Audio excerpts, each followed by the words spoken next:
Oh, this is Kartalk with Krutch. Oh, today I got Vinnie idle. He jumped in the car and we talked about some things, boy. Listen, you don't want to go nowhere. This is Kartalk with Krutch. Let me paint the picture for you. It's the R to the SA. I made a living on the highway, like Frank, I did it my way. I put it on like a fly day. Been a long shot, like Curry or the parlay. Now I got them all smoking puppies down PA. Feelin'. All I need is a rental in a throwaway. I called cousin Donnie, he said the pain will go away. Hey, he's 88, so I'ma need a Dutch. I'ma keep it OG. This is Kartalk with Krutch.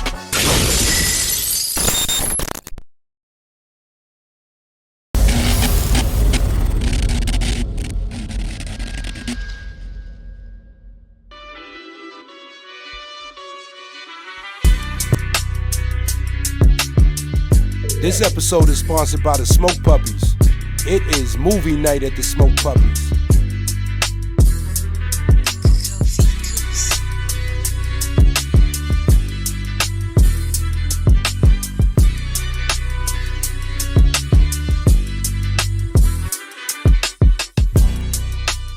So I'ma keep it OG. This is Kartalk with Krutch. Oh, I got a special guest in the car today. Listen, when hip-hop royalty jumps in the car, we gotta let him do his thing. So I'm gonna introduce him. I'm gonna let him introduce himself, you know what I'm saying? 25 years in the game. One of D-Block's original in-house producers. He has done tracks for so many people. I got the one and only Vinnie idol in the building. Yeah. Oh man. Huh?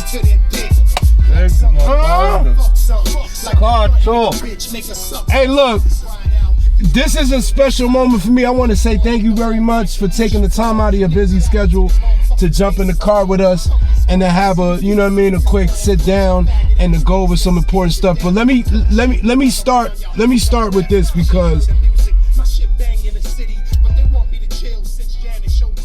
the Locks, Dipset, G-Unit, Meth and Red, Corey Guns, Shooter, Fred the Godson, rest in peace, who I'm gonna get to. I'm gonna ask you a question about him. Jim Jones, Dave East, Nems, Benny the Butcher, and about another 1,000 other people that I couldn't even list on this list. So I don't want anybody to be offended, because there are a lot of people. And one of the first things I want to get into, this is an impressive list. This is a lot of spitters on this list. There's a lot of people who really are legendary and have made their mark in this game.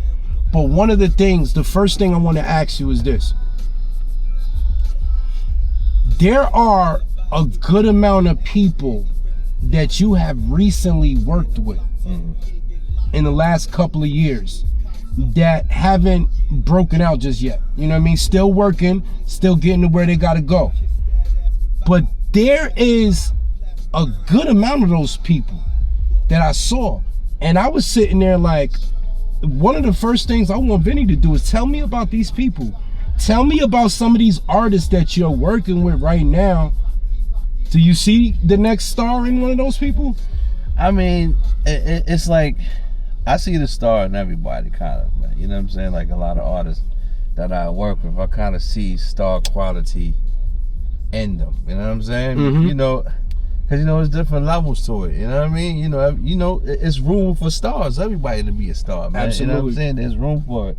So that's just how I take it, bro, because somebody gave me an opportunity, so I feel the same way. Absolutely. Why not help them? They might, and we don't know what's gonna pop. Yo, listen, you never know. And one thing about you that I know is that you got a very good ear. And, you know, if you hear something that has the talent and the potential, then you can hear that, you know what I mean, very well, and you could go forward with that. Right. So that's why when I saw, you know, the list of people that you were working with, I was like, goodness, you know, some of these people have to really, you know, have shown them something at some point to be like, yo, look, you did projects with people. Yeah, for That's sure. what I'm saying. Like, you know, Jeez. you got lists of stuff, like, and the credits were so long. Again, it wasn't even gonna fit on this one little card right here. Anyway, but tell me, how you doing, man? Man, go, bro. I can't complain, man.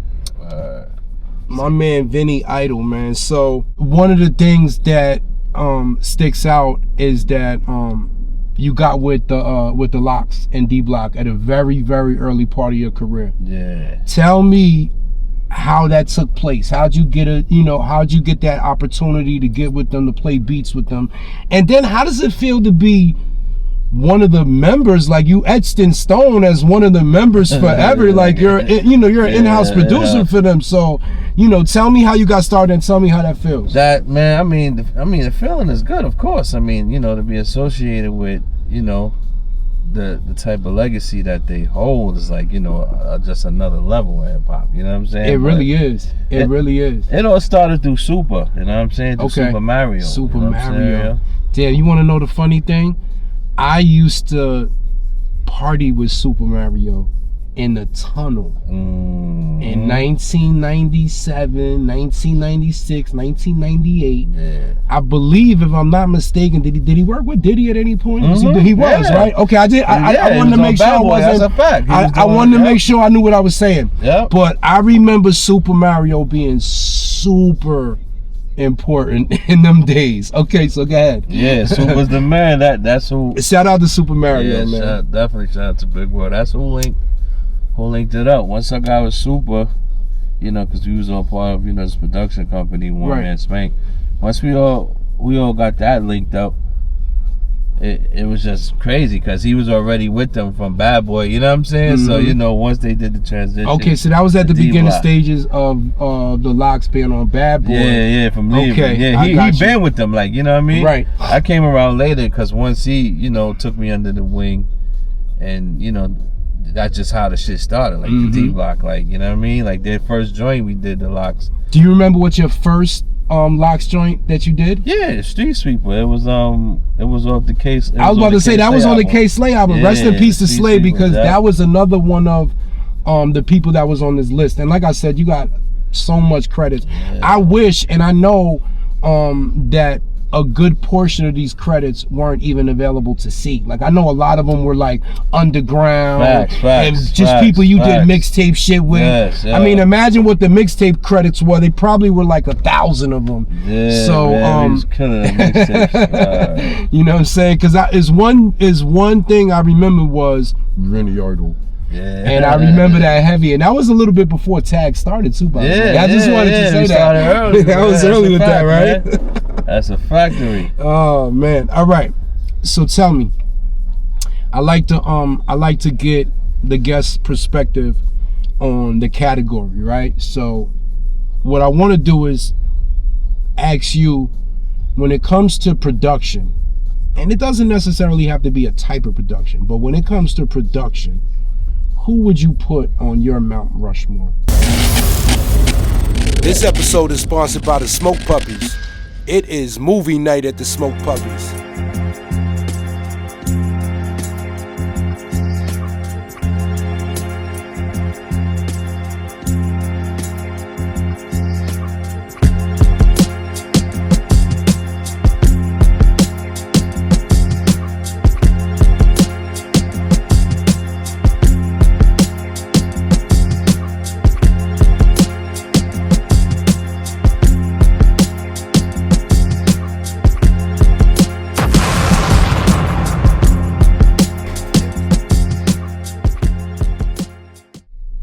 Producers, man, there's so many of them. I know it's hard to like. I don't want, you know what I'm saying? I know it's like, yo, man, word.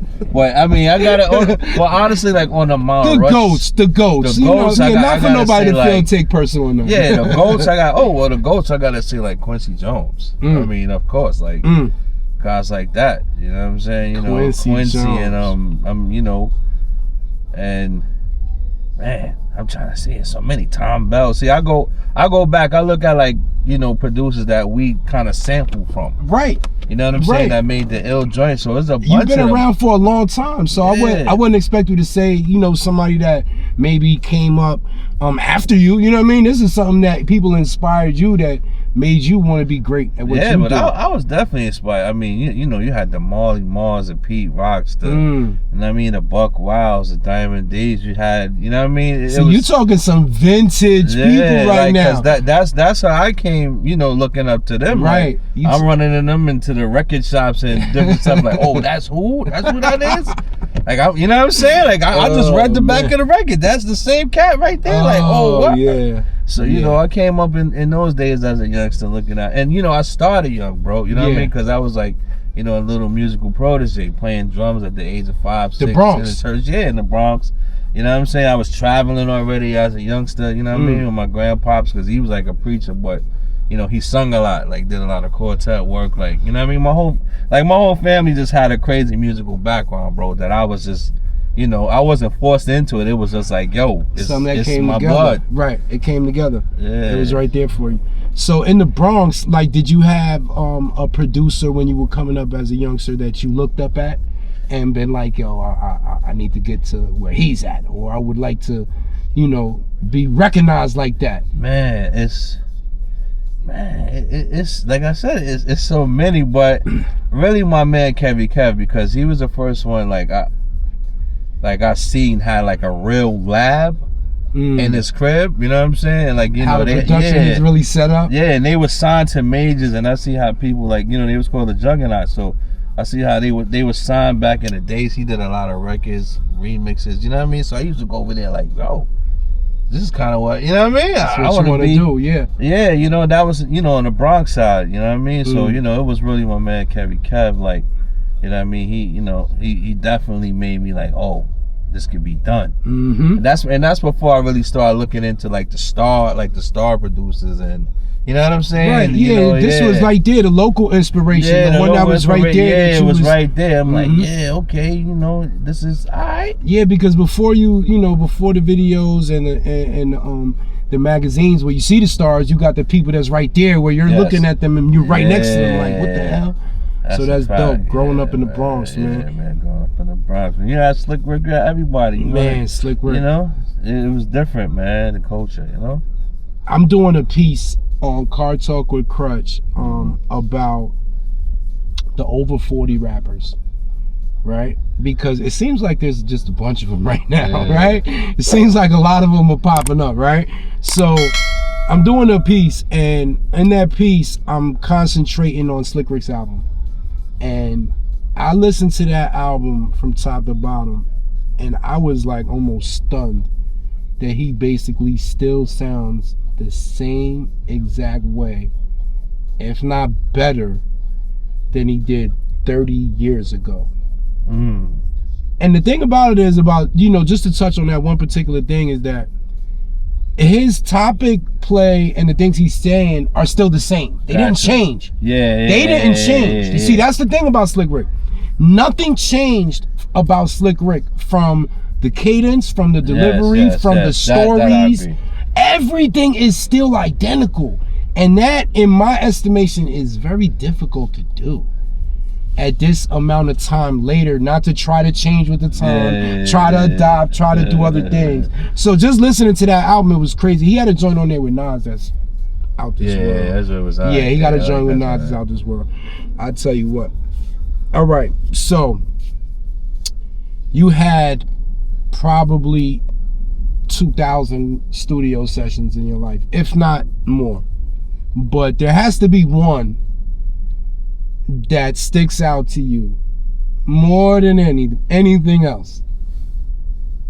There has to be one studio session. I don't know if it's with the members. I don't know if it's with Chic or Styles. I don't know if it was somebody else. But tell me what you remember as one of your craziest studio sessions. One of my craziest sessions. See, I was gonna say this one, but you know, I give you a snippet of it. Like, this is the early days, like early D Block days, and I ain't gonna say the member yet until I it's all actually good. hit him until I be like, yo, can I? You know what I mean? It's all good. But yo, it was just a situation where I was walking in, you know, because this is the time I had to bring. I was lugging my keyboard and shit up there. I'm going to the studio and shit with Yonkers. So I pull up in there. I'm like, yo, first of all, I'm used to niggas big, you know what I'm saying? Yo, you know what I'm saying? The shit was like on a different type of like temperature. I'm like, oh man, something fucked up happened. So you know, I just happened to see one of the homies standing there. You know, I went to give him a dap, but he gave me the left. So I'm like, So I'm like, yo, damn. I'm like, I know I ain't did nothing, but when I looked down, you know, I seen this, you know, the hammer. So I see the hammer out, but I see where his face is some guy that's there. He's sitting on the couch going crazy. This nigga was a crazy D-Block fan.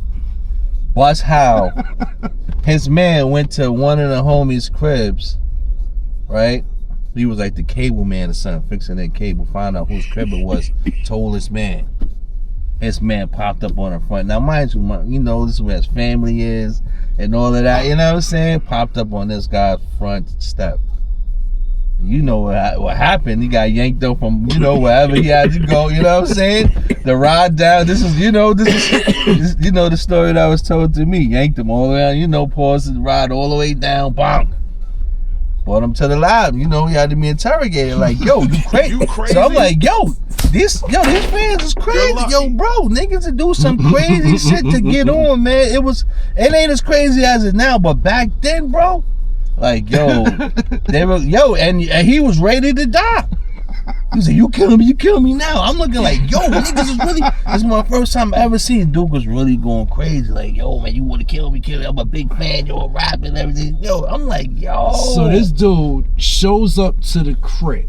Word. After the cable man does the installation on something, he tells his man, like, yo, I went to this nigga crib. Word. It's so-and-so. Word. This the crib. Now the cable man. man. Yo, listen to my demo. Yo, my CD, yo, I rap. Yo, what? So now niggas take him from the crib, put him in the car, take him all the way to the studio. And I don't know. I heard that's he the was story. Going to the trunk. You know, I don't know. I heard, you know what I'm saying? That's the story. You know, I ain't gonna know until I get the sign off. You know what I'm saying? Like, yo, I ain't been. But yo, yeah, that's one of my craziest sessions because I was like, yo. And let me just point out one thing. That actually wasn't a studio session. Nah. I was walking in, bro. It was supposed to be a session. I'm walking in past the lounge like, that wasn't even a session. Word. That wasn't even you didn't even get a chance to record nothing. That's crazy. Oh man. It was just crazy. You know, they told yo, man, just go, you know, keep going. And then, so mind my business. They let him go. They let him go. He's out of there. Yeah, I don't know what happened. I guess he was harmless, right? Yeah, by the time I came out, he was definitely gone. You know what I'm saying? Amongst, you know, the other, I don't know where the boombox took him, but he was definitely gone, man. You know? That was just one of the crazy stories, man. Oh man. Yeah. So tell me, man. You got a lot of legendary credits. You got a lot of legendary moments that you've been a part of in hip hop. In New York City history, you know what I'm saying? You well established at this point, you know what I'm saying? There's always room for growth and to do something. Facts. That's so tell me, what is next for Vinnie Idol? That's a tough one because I'm kind of thinking, you know, trying to put it together myself. What is next? Because there's so many. Bro, I started scoring before I was doing like the rap. Like we was scoring, we was doing the Wire and the Making It Raw. I was doing HBO shit. That's crazy. I didn't know that. Yeah, I did jingles, the commercials and everything already. So that's why when people be talking to me now, I'm like, yo, why don't you do the licensing for it? I'm like, yo, I started out like, you know what I'm saying? Like, you know, when they were sending the cars for us to go and rent whatever, you know what I mean? Send them a list what I need, rent it for the day, bro. They put us in the studio. I was like, from back then I was doing jingles, bro. McDonald's, Go-Gurt, Sleepy's, Subways, all type, bro. I'm like, you know what I'm saying? Because, you know, I was like kind of high with the, you know, a company that I was doing. And this all started, yo, matter of fact, Mario plugged this. Because from the HBO thing, you know what I'm saying? He was the plug. Once we did the HBO thing, that came. Like the jingles, I was like, oh, this how I move? Jingles. I'm like, yeah, the jingles, that's a whole nother different monster. You know? Do you remember one that you did that might have been popular that we don't know you did it? Yeah, matter of fact, it was the kid from Moesha. It was like one of them Go-Go commercials and shit. Like, lose a spoon. They got like a little like hip hop commercial. It be coming on certain times. Like, you know what I'm saying? Still, like, every once in a while. Word, like it pop on. And I'm like, oh, word. You know what I'm saying? Where's the checks at? Where's the residuals? They still coming yes. That's how I learned about it. That's how you know. Yeah, that's a different part, man. Like that's like a whole nother world. That's another world, right? You get your check from a different place. You know what I mean? Union and all of that. You know what I mean? So we started with that. So you still in the process of trying to really pinpoint what you think is next. Yeah, that's a fact. I mean, I would definitely like, if I go into scoring again, do movie scoring, I definitely would like to do that. Yeah, scoring is dope. You know what I mean? Scoring that's where it's at. Like, you know what I mean? Like, you know, of course, you know, keep doing the projects, you know. But absolutely. It comes like you can't be doing the rap shit all your life. You know what I'm saying? Nah, I mean, you know, you'll always have the passion, you know, to do the hip hop. You'll always have, you know, that in your blood. But, you know, at some point in time, you could take, you know, some of the other things you've learned, you know, along the way and apply them. You know what I'm saying? So, there's definitely nothing wrong with that. Speaking of hip hop, before I let you go, because one of the things I like to do is tell the people that when I'm with a platinum producer, that 9 times out of 10 you probably got important beats to go make. So before I let you go, you just was speaking about, you know, oh, I can't do hip hop forever, you know, whatever, am I gonna do hip hop forever, whatever.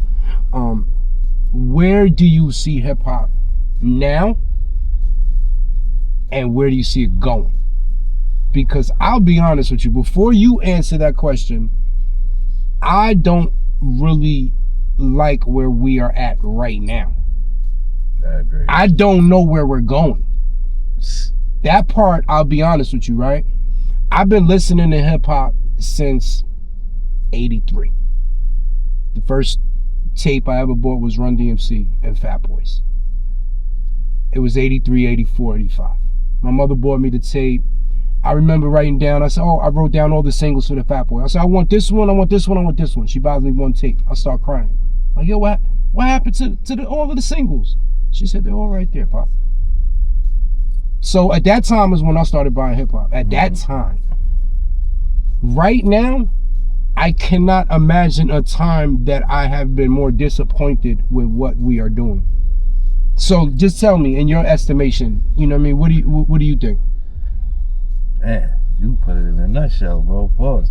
Because that's actually how I see it as this shit is going to like Jetsons.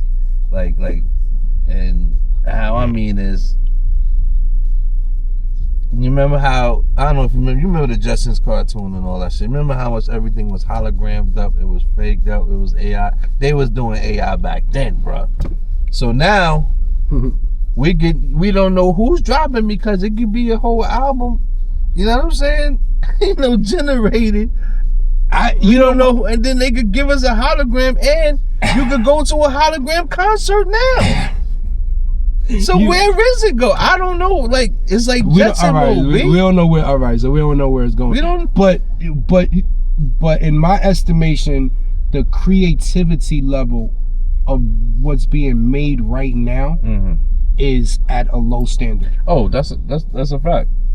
I just don't really hear that much creative stuff coming out. I don't really hear no really like superstars. Like, as soon as you hear them, you look at them and you be like, oh shit, they're about to do it. Like, I've seen a couple of people and heard a couple of people, and the minute I saw them and heard them, I looked and was like, they about to be out of here, and they make their mark. I just don't see that. It's been so long. I don't see nothing creative, like, because everything is reversed, bro. The nicer you are, you trash. The nicer you are, you trash. The trasher you are, you nice. I was telling my main man, like, these R&B niggas that's singing now, they don't even whine to the camera no more. They don't even get down to their knees no more, man, and really be singing to these bitches. They don't do that no more. Bare minimum. You mean right now the stars are like the dudes we used to see at the talent shows, like the come up R&B. Like yes. That's who's the stars, bro. Like you know what I mean? Yeah, you doing. If you extra nice, you doing too much. Now, like the way the industry is, it's simplified. We don't want.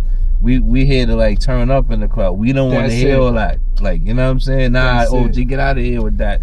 We don't That's what it be. That's what it be. They don't want to hear you crooning. The girls don't want to hear you crooning no more. They want to hear you talk crazy to them. What you gonna do to them? You know what I'm saying?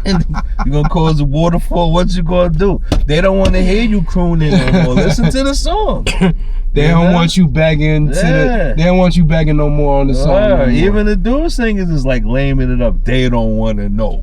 You know what I'm saying? Like songs like that. How you don't want to know, jeez? You know what I'm saying? Like they changed it all up now for us. So it's like I don't know, man, but I still got the love for the music, man. I still obviously, we still got love for music. It'd be a lot of times I think I just catch myself looking for something new or looking for something fresh. And a lot of times I find myself coming up short. Yeah. And I'm just like, I know I'm an old head, but goddamn, I still like that new stuff. I can hear something I like, I want to fuck with it. Yeah, but I ain't gonna hold you. There's so much nice, like there is so much good music out, man. Like it's just not like on, like you said, on a mainstream. You don't got that engine behind them. Even the ones that do is to like just to a certain point, like, cause the rap game, bro, like that's all I keep is like rap shit, especially a lot of the Griselda type, you know what I mean? That vein and all of that, the shit really we come from. It's like that's still like in my playlist on the record. I look forward to Alchemist, he dropped something with somebody. Yes. I look forward to that. Oh, Westside just dropped something, because to me it's like, you know what I mean? That's not even old head music. It's it's just it's a certain vibe. It's the vibe. It's your era. It's your vibe, and that's what it is. It's not for everybody. I heard Pusha say that my music's not for everybody, and I don't want it to be for everybody. And not only that, if it's not for you, it's okay. Just don't listen to it. Just don't listen to it. It's for somebody else. Yeah. It's not for you.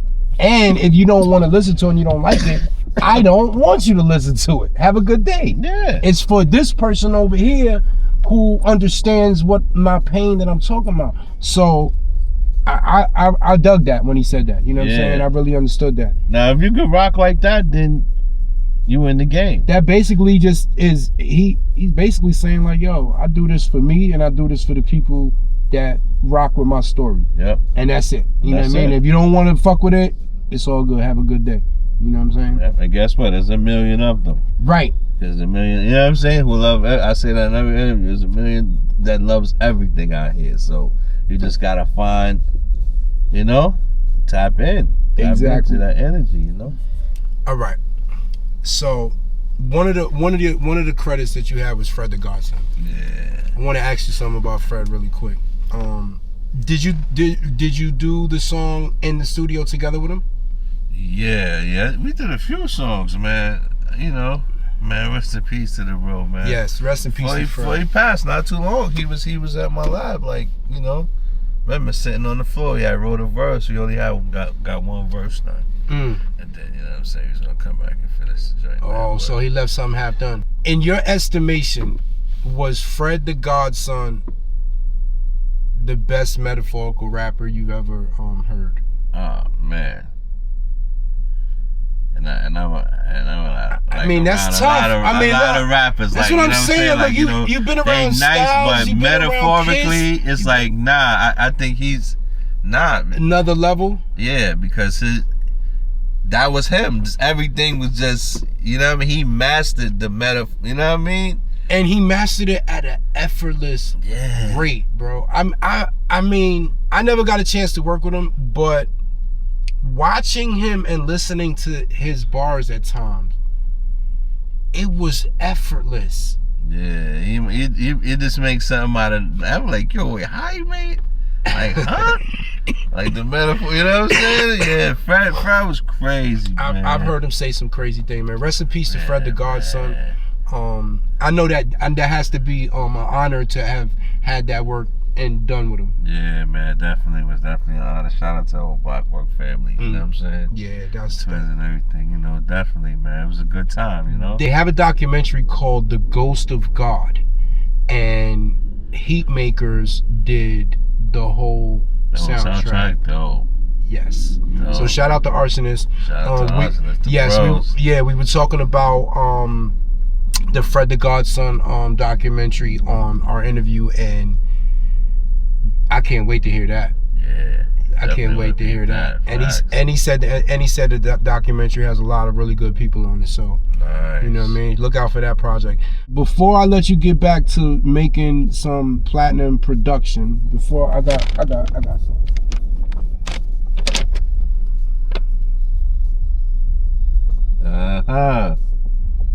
As you might imagine. As you might imagine. Man, okay. As you might imagine, the gift pack. I got a little. So let's not go too crazy. Let's not go too crazy. We got some stuff. Big meats. Yeah. Big meats. You know what I mean? That's courtesy of Smoke Puppies. Man, you know what I'm saying? And I know you're familiar with Smoke Puppies, yes, so of course. You know what I mean? This is familiar. This is for you. Right. It's a little gift for you, man. I do appreciate it. I also do have one more gift for you that I will be pulling up on you to give you. It's I don't want to tell you what it is just yet, but I want to surprise you. I'm working on something super special for the guests. So they're here, and we're kind of like working on them right now. So that'll be the next time I pull back up on you. Other than that, thank you for jumping in the car, taking the time with us, and talking to the people. Yeah. You want to give them your Instagram and man, the real Vinny Idol, man, everything. You know? Real Vinny Idol. I'm gonna put that at the bottom of the screen so that y'all can make sure y'all tap in with my main man. He got a lot of stuff coming up. The punchline bar thing. Yeah, the punchline. Tell me about that really quick before you go. Yeah, you know, we do the basement cipher. I saw that. My lab, yeah. You know, shout out to Infamous nowadays, definitely. Shout out Boogie. We do, you know, I seen some people spitting some bars on that was pretty tough. Yeah, for sure. That's where he tries to keep it in the vein for the boss. Right. You know what I'm saying? Yeah. You know? So y'all can check that out. Punchline Academy, the real Vinny Idol on every single platform that you could possibly find them on. Everybody, he got a Spotify page too that's pretty dope. So you could check him out on there. You know what I'm saying? You can check him out on there. But other than that, Kartalk with Krutch, Vinny Idol. Kartalk, that's it. My guy.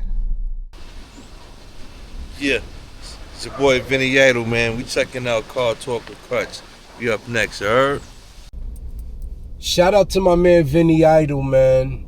Jumped in the car. Another legend. Listen, you know, some of these guys that we're inviting to jump in the car with me, they are of legendary status.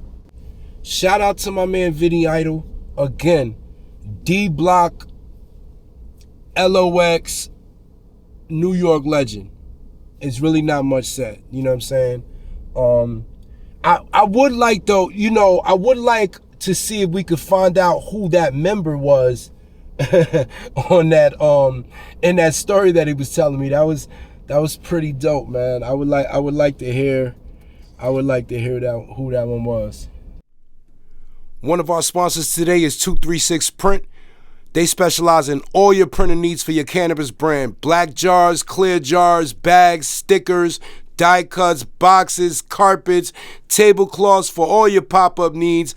Any type of logo necessary, bag designs, pre-roll tubes, DTF stickers, DTF transfers, heat press, everything you could imagine. 236 Print on Instagram for all your printing needs.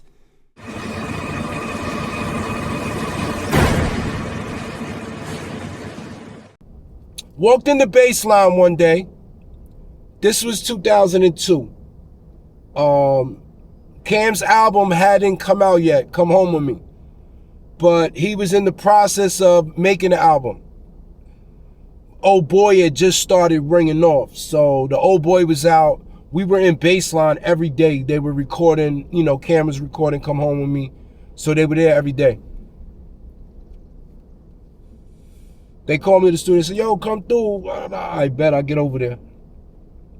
I walks in the studio. Jay-Z standing in the A room. Jay-Z standing to the left. He got a West Unseld throwback jersey on. I look over there by the boards. Guru was sitting by the boards. He got a Oakland A's throwback jersey on. I look to the left. I see Santana. He got a motherfucking jersey on. So now I'm sitting there like, oh shit. So I start calling it out. I'm like, oh, okay, I see what's going on. Hove got the 73. Matter of fact, Hove got that, and Guru got this, and Jewel's got that. And they just started looking at me, and they say, yo, what's good? And I'm like, nah, what's really good? And everybody just looked at me like, oh shit, what's really good? And that was the birth of the phrase, what's really good. Like, everybody was saying what's good in the camp. The only thing people were saying was good, what's good, what's good, what's good. So when I walked into the studio and I switched the whole tempo, when I said what's really good, we started something that went all across the country, and still to this day, people are still saying what's really good. Jelly, what we got next? Frankie, you have a scheduled drive-by with Lvmny. It's the drive-by. It's the drive-by. It's the R to the SA. Yeah. It's the drive-by. Send the Addy. I'm pulling up. When we catch you slipping, boy, don't say it was luck. Oh, this is Kartalk with Krutch, and I am live in Philadelphia. Hold on, let me tell y'all something. I got somebody very special about to jump in the car with me. This man doesn't really need no introduction when he's in the street.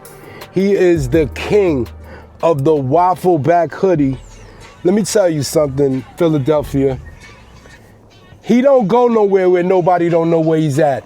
Lvmny, the king of the waffle back. He is a motivator. He is a teacher to those to how to make clothes and sell clothes. He went toe to toe with Lysol. I got somebody, I had to get the right theme music for my guy to jump in. I got Lvmny in the car with me right now. This is a drive-by, goddammit. New York, what up? What's up, baby boy? How you feeling? Thank you, man. Welcome to the Kartalk with Krutch. Thank you for stopping by. Thank you for taking the time out to jump in the car with us, man. Like, you got the hat. You brought the hats with you. Yeah. Oh man, so we started this off. For the people that don't know, me and my main man right here, we did a collaboration with Lvmny and Smoke Puppies. We did these hats, and people were hitting my DM like every day, like, yo, what's up with the hat? What's up with the hat? So I told him, I said, look, I got like 20 blanks in the crib. It's the end of the situation. He said, yo, send them to me. We gonna get the collab going. Right now, he just brought me these hats, and goddamn, them bitches is clean. Check out the hockey mask with the mascot eyes, and I had to leave the waffle back fingerprints. The king of that is your signature. Yeah, that's on there. That's the fingerprint. Yo, my God. I didn't want to overdo it and put it all over. I just wanted the fingerprint on it. I really like that. I like that a lot. And then the hockey mask is just give me New York vibes. Like when you see the hockey mask, I don't see scary movie. I see New York. And on top of that, in case anybody didn't catch the play right there, you got the NY underneath with the Lvmny on the top. For sure. So it all came together. I peeped that as soon as you sent me that. I was like, yo, because this it's all mad art. creative. Yeah, it's mad creative. It's art because it's a hidden message in it. You know what I mean? Tell me, I'm glad you went there. Tell me about Lvmny and what it is that you try to bring to the table, because I'm gonna be honest with you. The waffle back deals, everything I've seen you do is almost at like a no profit type of thing, right? The way it looks, like when you do it, it's like, how's he doing this? And you got thousands of orders. You got people waiting on these waffle backs everywhere. You know me from Philly, so you know that I frequent Philly a lot. Every day somebody is walking in my spot with one of them waffle bags. And it's almost like my God left his fingerprint everywhere in the city. So tell me about it, man, real quick. All right, so when we gonna get into the waffle bag, we gonna say the waffle bag alone came from just a crate that's been in my life since a child. You know what I mean? Like when I grew up, as a kid, my mom didn't let me go play with the big boys around the corner at the park. Right. So I had to put a milk crate on a pole and we played crate ball. You feel what I'm saying? So once I got out of under my mom's stomach, became a young teenager, now I'm in the streets. I'm hustling on a crate that I put up the basketball court with, right? When I got out of my mom's house and moved into my first room with my own bread, I bought the mattress. Back in the day, they sold you the mattress and the box spring separate. Right. So I just had the money for the mattress. I went and took 10 crates and I made a box spring on it, right? Boom. When I finally came in and out of jail, came home and I got my life together, went and got a job, you know what I mean? I started brainstorming, ended up coming up with this dream that told me to design clothes, whatever. And years later, I'm doing good. I'm living in a condo up Chestnut Hill and I go to the gas station and I see a fucking crate, and my past life just, you know what I mean, just like wham. And I said, damn, I'm looking good right now. I grabbed the crate just to bring it to my condo to humble me. Just to remind me. It brought you back. It brought me back to being poor. And this is 8 years later, I'm popping, I'm getting money. So I had the crate in there, right? And one day I'm cleaning my bathroom, and the crate was just there for memories. But I'm cleaning my bathroom one day, right? I got my favorite pair of swishy pants on. I go later on the day, I'm running, I see a stain on my shit, like, what the fuck is this? This is bleach. I didn't touch no fucking bleach. Right. So I backtracked all my steps. I get back to the crib. I go in the bathroom, like, what the fuck was in that bottle? I lift up the Lysol bottle, right? The shit say bleach in it, like Lysol with bleach. I said, motherfucker. Man, it is what it is. I go to my living room, roll up a L, smoke. I look at the crate. Then I look at my pants. And I said, I wonder if I can design something with that crate and that bottle. Imagine that. And I tried it, and I used to do it on the sleeves first, and I called it the waffle sleeves, right? My old videos you'll see. Right. And then I said, I wonder if I do it on the hood, in the pocket, or maybe the back. Started experimenting. It was over. Dog, I went and got the big bread crate, put on the whole back, sprayed it, looked at it. Figured it out. Remember Quilly Mills saying something about, I used to sleep on crates and go to school, bitches call me waffle back. I said, this is the waffle back. Shout out to Quilly. There it goes. I said, this is the waffle back. Wow. And when I first dropped it, I was selling them at 70 a piece. And they were doing good. Right. I was making maybe 100 a month. Okay. I was getting 7 bands a month off it, right? Right. And then Kanye West did that Super Bowl commercial on his car. And sold everything for I spent all my money on this commercial, so I couldn't get. I spent all my money on the commercial, Super Bowl commercial, so I couldn't make a fly commercial for promotion about my brand. So check it out. I'm in my car. This is my commercial. Everything $20. Check out the website. And for a year went by. I remember that first week he did like 18 million. So after that, for a year, I told all my friends, yo, I'm about to drop a Kanye West catalog. Everything a dub. Wow. Niggas was like, nah, bro, that ain't gonna work for you. You ain't Kanye, bro. Don't do it. That's so crazy. for a year, I bullshitted because I started to believe them. Just like when I started my brand, I almost didn't start because niggas kept telling me that shit ain't gonna work, bro. You ain't never sell clothes. What you talking about? I started to believe them, dog. One day I woke up last year, November 8th, 2024, I woke up, I said, today I'm gonna do this shit. I went, got in my car, put my Kanye West mask on, the celebrity mask, put the Kanye West on. I said, yo, Kanye West taking over Lvmny. Check this out, I spent all my money on inventory. I did the exact same Super Bowl commercial. Wow. It was 11:45 at night, nigga. I go in the crib, I post it. I go in the crib, I lay down next to my shorty, and I'm like, yo, you know what's crazy? She like, what? I'm like, you know God can press that button whenever he want. She's like, what button? I'm like that button that just changed your whole fucking life. That's right. I said, you just gotta wake up and try to impress him every day. Not be perfect, but just show him like, I know if I try to be perfect and I come close to being perfect, you're not gonna let me suffer. We went to bed talking about that, bro. I put this on my kids, bro. Nigga, I woke up in the morning, bro. It was something different. 50,000 in sales, nigga. Damn. 50 bands in, nigga, I had 10 bands to my name that day, bro. I woke up by 7 o'clock in the morning, take my kids to school, bro. I had 50 bands in sales, bro. By the end of the week, 200,000. By the end of the month, 500,000, nigga, in sales. Now, on a $20 this is what you hoodie. were saying. The profit, not much. It wasn't a big profit. It wasn't about profit. Nah. I didn't tell God. You made the mark. You made the mark. You made the mark. Everybody didn't come get a $20 hoodie. Some people came and got an $80 windbreaker. Right. Some people bought $50 sweats. Some people bought $100 sweatsuits. Some people bought $100 mystery boxes. But it was the $20 hoodie that led him to the water to drink. It was the Kanye West method. Wow, I'll be honest with you, bro. Like every time, I look from the outside looking in, and and I see you doing your thing, and I hear you, jumping up and down and saying, "Yo, $20, and going this way, and going that way."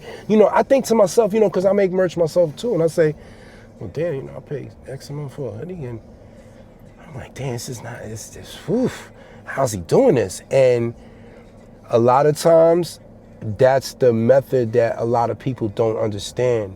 The smaller profit, the bigger audience, and the bigger it's gonna get, instead of the bigger profit and the smaller audience. So God bless that. And you brought up the Lysol. I want to bring that back up really quick.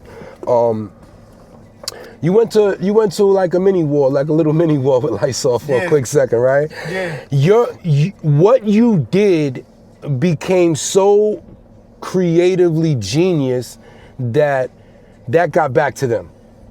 Yeah, we'll get into that. That's what you want to know? That's what I want to know. It's the first time I ever said this. I'm 41, bro. Okay. You know what I know about our people? And our people is not black and Latinos. Our people is everybody that God made. Majority of the people that God made, majority of them are in our, like, we experienced them over 40 years, right? And what I learned about the people that are a big part of my audience is, we love and we hate war. And I took that and I said, you know what? They gonna love and they gonna hate this. You know why? Because I made that shit up. And you know why I made that shit up? Because I knew my audience was gonna bite it because they love and they hate war. I don't know fucking Lysol, nigga. The fuck? I don't know them niggas. But when I said that, that brought me another 200 band sales, nigga. I don't know them niggas. Fucking genius. Made that shit up. Don't worry about it. Made that shit up. I don't know them. Shit. You think they coming for me? Yo, you think they worry about me? But you know what I knew? I knew if I could have chose you to go to war with. I chose Lysol. Wow. You know what I'm saying? I could have beefed with people that's copying me. But I chose Lysol. You know what I'm saying? Because you know what I understand? If me and you go head to head, the people are involved. Oh my God, I can't wait till they see each other. It's on site. Yo, they really gonna go at no them bulls on the street. Wow. So I could have chose somebody to go to war with that I actually knew. And people would have bit. Sales would have went up. I would have went viral. Shit would have got violent. Things would have probably happened to my son, right? But what I do, I chose a corporate to go at. Wow. So I chose Lysol to be my op, and I made $250,000 off that shit in 90 days. Wow. And you know, did you ever hear anything from Lysol ever? Never. They don't know me. I don't know them. Lvmny.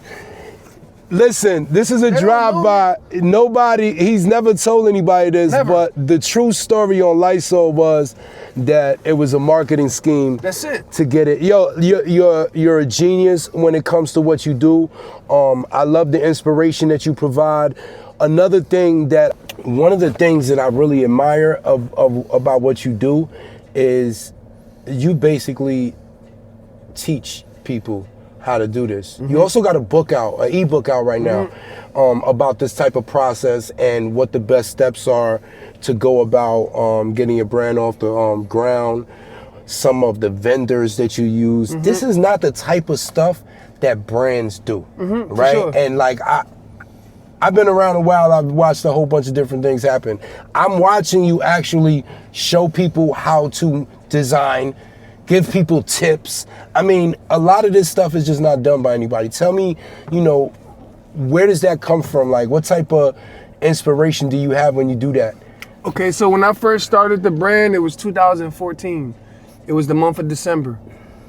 I never had, like, I grew up wearing Tommy Hilfiger, Right. Boss, Eddie Bauer, Gat. Right. You know what I mean? I come from that era of you wore brands that you liked the way the name. You liked it, the name. The material was always good, but you liked it. I wore Tommy Hilfiger because I liked the name. I wore Ralph Lauren because I liked the name. Boss, Eddie Bauer, Gat. Those are brands that we wore because we liked the name. We liked the designs too, but growing up, you had to like the name. Right. So I come from that era. I didn't go to school for fashion and none of that. So when I started the brand anyway, right?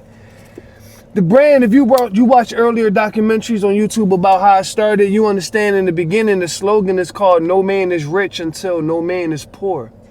A lot of people hear the brand is called Love Money, they think love cash. No, see, cash has a word of its own. It's called cash. Money is not cash. Cash is a form of money. Money's not cash. Money has a definition of its own. Money is a current medium of exchange in the form of coins and banknotes. Once it's in the form of coins and banknotes, it just changed forms. Coins and banknotes is cash. Right. So when it's in the form of, it just changed from its original form. The original form of money is a current medium. Current is electrically charged particles. That's in our body. Medium is the means to do something. Electrically charged particles is why a heartbeat. That's power. So the definition of money is having the power to do something. You see? So your eyes got the what? Power to see. Cash got the power to buy. Your ears got the power to listen. Your tongue got the power to influence. Your brain got the power to think, to premeditate. Your hands got the power to create. You can create a waffle back or you can create a predicament. But these are all power tools that the highest form of power gave us. God. So y'all hear love money, y'all think, oh, love cash. No. That's because you never researched what's the definition of money. Right. The definition of money means power, including the highest form. So when I say I love money, I love God and all the power tools he gave me. That's what the word money means. So now when you listen to the slogan, no man is rich until no man is poor. That slogan was on my first t-shirt I ever made. 10 years later, you go and say, why are you teaching everybody how to do something that you make money off? Because nigga, I'm still living off my slogan. No man is rich until no man is poor. A lot of people. I want to see you win. A lot of people don't have that mentality. Because I felt your struggle. I ain't had to live with you. I could tell by energy that you went through some of the similar shit I went through, bro. Yeah, I want to show love. I want to make sure you get some of this money I'm getting. You ain't gonna take mine, but you gonna get some. Right. Cause I can't cover the world. I can't cover the world. It don't matter how many people out here selling clothes. Nobody's gonna stop nobody from eating. You know what I mean? Everybody's gonna get their run. No, you might not do as good as me this year. And so what? So what, bro? You don't fuck good as me. You know what I mean? I'm not as tall as you. I don't play ball better than you. It's like we all got levels of success and achievement. So it's like, it don't matter who makes the most money. That's a powerful statement being made by the brand, the name of it. You really inspire a lot of people. I love how you teach the people what you do. You know what I'm saying? Tell me, what do you got going on for the new year coming up? 2026 is here now. Do you got any special surprises for the people? Because it seems like they always waiting for you to do something new. Yeah, the reason why it feels like that is because like I don't got like a routine, or I don't got like a schedule with shit, bro. Like I live in a moment, so it's like I wake up and it's like, you know what, I'm gonna design this or I'm gonna design that.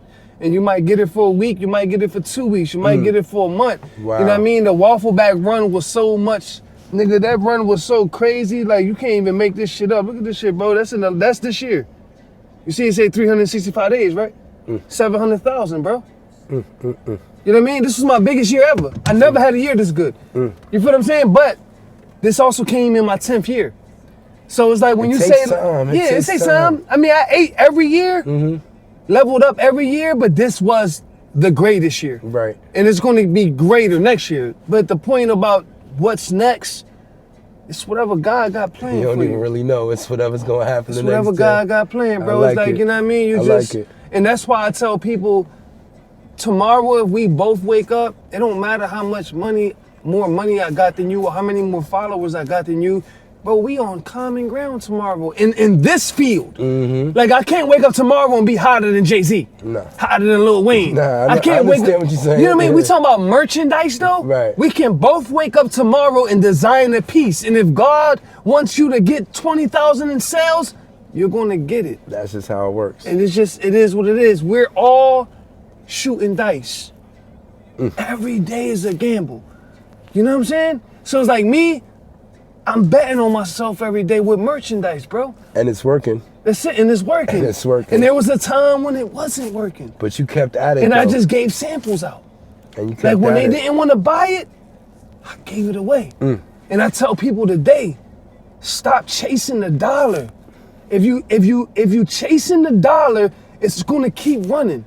Start walking the bag. It'll stay with you. That is some real game right there. And let me tell y'all something.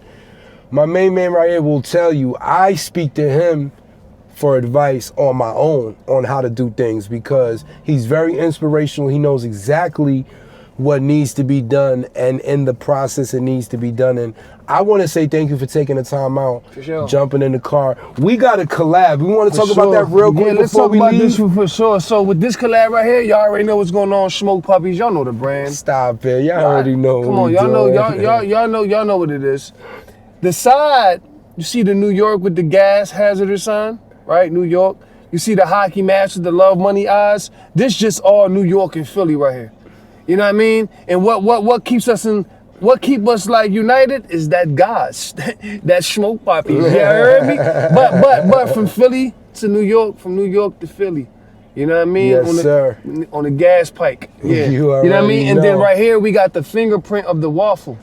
This is the waffle fingerprint. If y'all haven't by any strange reason seen or know what's going on with this waffle bag, They know, they see all it. the information is going to be at the bottom. You want to give them your information right now? Yeah, on Instagram it's Pilot. It's not Pilanco. People be like, yo, that's Pilanco. No, it's Pilot Catalog, AND. right? It's Pilot ANDCO, which means Pilot and Company. Okay. Dot catalog. But people tell me, they're like, yo, you know Pilanco is like that's like in Puerto Rico, that's like a boss. I'm like, I've never been to PR. But we didn't do too much on the waffle. I just wanted to leave the waffle's DNA. You know what I mean? I wanted to like Smoke Puppies that stand out by itself a lot. The embroidery is amazing. The 3D puff embroidery is amazing. And this right here was just Philly and New York stamping it. You know what I mean? And this collab right here wasn't about a profit. This collab was about unity. It was about empowerment. It was about giving my platform to him and him giving his platform to me. It was about showing people that two brands can come together and it doesn't have to be about $1. It's just about what was the energy like when y'all met. And our energy was 100. My man, You know what I man. mean? Every time I came through the pop-ups, oh man, I get big shout outs from Big Bro. You know Listen, what I mean? let me tell you, this is what I'm going to do. This is what I'm going to do for y'all.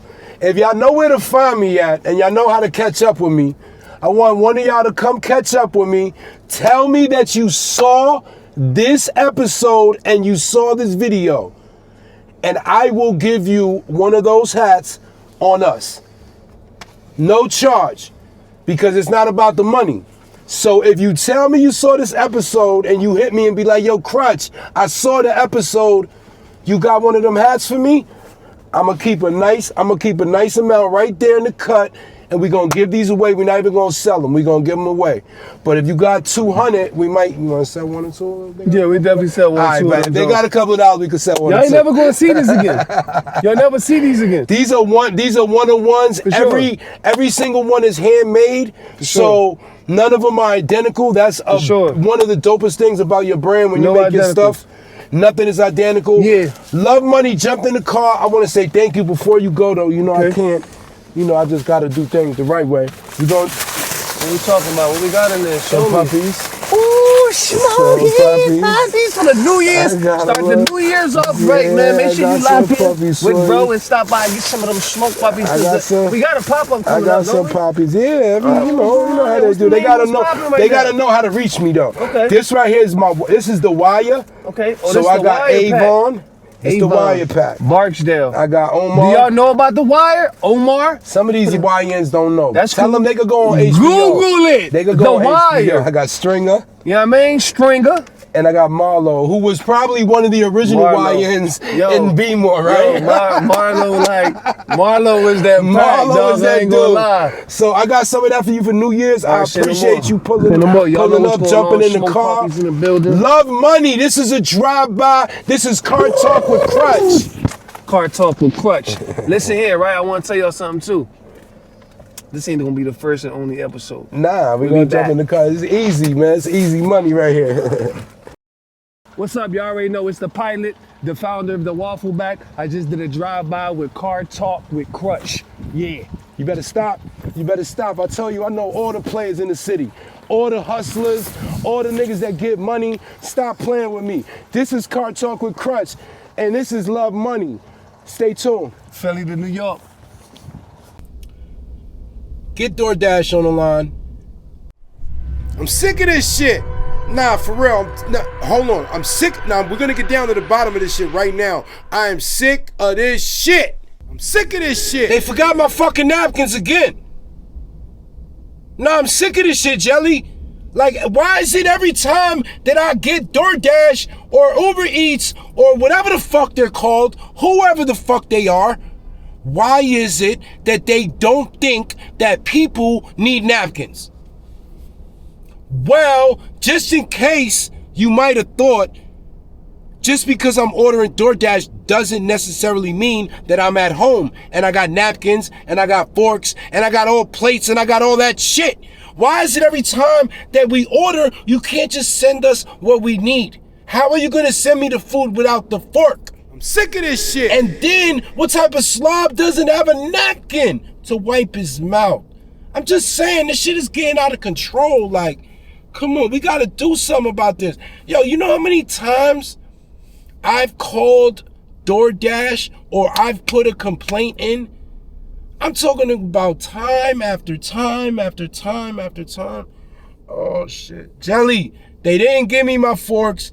All I'm saying is that I'm tired of it. Get them on the line. Let them know they didn't send my napkins. Let them know they didn't send something, Jelly. Sick of this shit. I can't possibly. All I want is a napkin or a fork. How about both? How about if I pay for the food, you give me the napkin and you give me the fork? How about you give me both? How about you give me everything? I paid for it. You're gonna send me into, are you gonna let me go in your restaurant and give me a plate of food and not give me a fork and not give me a napkin with it? I'm just saying, at some point, this shit gotta change. It has to change. Who came up with this DoorDash Uber shit anyway? They didn't put napkins or forks in the fine print? Let me ask you a question. Do you gotta ask for it? Is that what's going on? Are they supposed to not give it to you or give it to you? What's the procedure here? Because I'm just saying, I think I'm confused. I don't know if I got it down yet. I'm sick of this shit. Somebody help me out. He said the pain will go away. Hey, he's 88, so I'ma need a Dutch. I'ma keep it OG. This is Kartalk with Krutch. Yo, so I remember this one time, right? It was about like 10:30, 11. We about to pull up in the tunnel. You know what I mean? West Side Highway. I got me and my niggas with me. We got the matching Benz Jeeps out. And this nigga pull up next to me. I don't really remember what his problem was, but he's talking mad shit. Tough guy Tony all the way. He's talking crazy shit through the window. He got a bad bitch with him. I'm like, what's wrong with this nigga? Like, do he know who you fucking with? So the light turns, he goes to the next light. I pulls up on him. I got the switchies in the box. I just popped the box on this nigga. I pulls out the tech, roll down the window. This nigga starts running lights. He runs one light, runs another light. He gets to the third one. He crashed that dumbass car he's in with with that dumbass bad bitch he was with. I don't know what the hell was wrong with this nigga, but god damn it,